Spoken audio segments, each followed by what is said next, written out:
आज की short analysis में हम डिस्कस करेंगे परसिस्टेंट सिस्टम्स स्टॉक के ऊपर। और दोस्तों ये स्टॉक अगर आप देखो तो दिसंबर 2024 से करेक्शन के अंदर चल रहा है।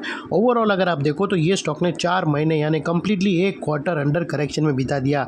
और करेक्शन में भी दोस्तों स्टॉक ने यहाँ पर दोनों तरह का करेक्शन दिया, प्राइस वाइज टाइम वाइज दोनों। पहले स्टॉक ने प्राइस वाइज करेक्शन दिया जहाँ पर ये स्टॉक काफ़ी हद तक डाउन साइड करेक्ट हुआ। फिर स्टॉक ने टाइम वाइज करेक्शन के अंदर एक साइडवे कंसोलिडेशन करी, एक स्ट्रॉन्ग बेस बनाकर अल्टीमेटली उसको ब्रेकआउट किया है। और दोस्तों ये स्टॉक के अंदर मल्टीपल पॉजिटिव फैक्टर्स भी ट्रिगर हुए हैं, जिसके तहत ये स्टॉक करंट लेवल से अपसाइड में 8 से 10% का मूव दे सकता है। लेकिन फ्रेंड्स यहाँ पर कोई भी हमारी बाय सेल होल्ड रिकमेंडेशन बिल्कुल भी नहीं है। ये प्योरली एजुकेशन पर्पज से मैं अपना पॉइंट ऑफ व्यू आप लोगों के सामने शेयर कर रहा हूँ। कोई भी पोजीशन लेने से पहले अपने फाइनेंशियल एडवाइज़र को ज़रूर कंसल्ट कर लेना। दोस्तों आप लोग देख सकते हो कि ये वो टॉप था जहाँ से स्टॉक के अंदर एक डाउनवर्ड स्लोपिंग पैरेलल चैनल के थ्रू करेक्शन ट्रिगर हुई। और जब तक स्टॉक ये डाउनवर्ड स्लोपिंग पैरेलल चैनल में था, स्टॉक के अंदर back to back lower lows trigger हुए। फर्स्ट लोअर लोज दोस्तों यहाँ पर ट्रिगर हुआ, सेकंड लोअर लोज यहाँ ट्रिगर हुआ और लास्ट लोअर लोज यहाँ पर। और जैसे ये downward sloping parallel channel upside में ब्रेकआउट हुई, इससे मल्टीपल हायर हाइज को ब्रेक करके उसके अबाउ सस्टेन क्लोजिंग देकर कंफर्म कर दिया करेक्शन कंप्लीटेड। यहाँ पर हमें दो मेजर पॉजिटिव सिग्नल मिले। पहले तो इसने डाउनवर्ड स्लोपिंग पैरेलल चैनल को अपसाइड में ब्रेक किया, जिसकी वजह से जो प्राइस वाइज करेक्शन का फॉल आ रहा था डाउन साइड में, अल्टीमेटली वहाँ पर ब्रेक लग गई। सेकेंडली इसके जो लोअर लोज थे वो हायर हाइज में शिफ्ट हुए, जो हमें कन्फर्म करता है कि स्टॉक के अंदर बॉटम फॉर्मेशन प्रोसेस स्टार्ट हो चुका है, एज लॉन्ग एज इसके लोअर लोज प्रोटेक्टेड है। अगर लोअर लोज थ्रेट होते हैं क्लोजिंग बेसिस पे तो फिर से डाउनसाइड करेक्शन ट्रिगर हो सकती है।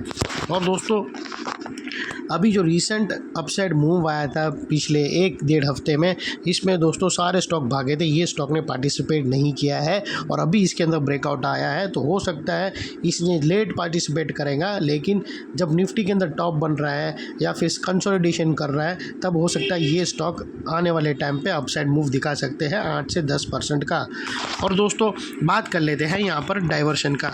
तो फ्रेंड्स अगर आप MACD डालकर चेक करो तो आपको यहाँ पर क्लियरली पॉजिटिव डाइवर्शन विटनेस होगा।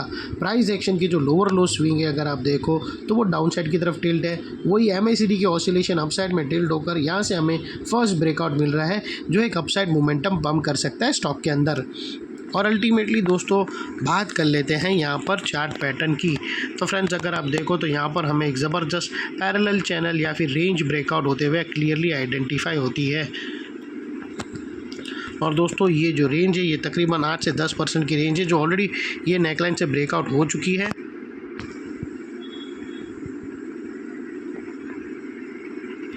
और अपसाइड में इसके जो टारगेट निकल कर आते हैं वो तकरीबन 6000 रुपीज़ के आते हैं, यानी तकरीबन अगर आप देखो तो 8 से 10% के बीच में यहाँ पर आते हैं। और यहाँ पर एक रिजेक्शन है जो ये स्टॉक फेस करेगा, जहाँ पर पॉसिबिलिटी है कि स्टॉक ये रिजेक्शन फेस करके, मतलब ये जो नेकलाइन के पास अपसाइड में ब्रेकआउट किया है, हो सकता है कुछ टाइम तक यहाँ पर कंसोलिडेशन हो, यहाँ पर कुछ रेंज बनावे स्टॉक और फिर वो रेंज दोस्तों अपसाइड में ब्रेक करे तो अपसाइड में टारगेट ट्रिगर हो सकता है।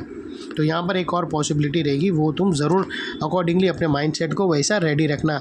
और फाइनली फ्रेंड्स स्टॉप लॉस की बात करो तो आप जो भी स्टॉप लॉस रखो, इतना मेक श्योर करना कि आपका risk to reward ratio at least 1:2 या 1:1.5 रहना चाहिए। और फाइनली फ्रेंड्स नेकलाइन के पास का ये एरिया एक इम्पॉर्टेंट सपोर्ट का काम करेगा, बिकॉज दोस्तों मल्टीपल पॉजिटिव फैक्टर्स यहाँ पर ही एक्शन में आते हुए मिले। यही एरिया पे हमने डाउनवर्ड स्लोपिंग पैरेलल चैनल को अपसाइड में ब्रेकआउट होता हुआ देखा, लोअर लोज हमें हायर राइज में शिफ्ट होते हुए मिले, पॉजिटिव क्लियर डाइवर्शन मिला प्राइस एक्शन और MACD के थ्रू, और यहाँ पर ही दोस्तों हमें रेंज ब्रेकआउट भी आइडेंटिफाई हुई है। तो ये सारे मल्टीपल पॉजिटिव ब्रेकआउट्स के कारण नेकलाइन का ये एरिया जो अभी तक एक रेजिस्टेंस था वो अल्टीमेटली एक स्ट्रॉन्ग सपोर्ट बनकर ट्रिगर हुआ है। और इतने बड़े स्ट्रॉन्ग सपोर्ट के नीचे क्लोजिंग बेसिस पे आप लोगों का स्टॉप लॉस रहना चाहिए, जो आसानी से ट्रिगर ना हो, और अगर ट्रिगर हो जाता है तो उसको सिंसियरली स्टॉप लॉस देकर ट्रेड को वाइंड अप कर देना चाहिए। ये थी हमारी एनालिसिस फ्रेंड्स। अच्छी लगे तो प्लीज़ चैनल को लाइक शेयर सब्सक्राइब ज़रूर करना। Thank you. जय हिंद।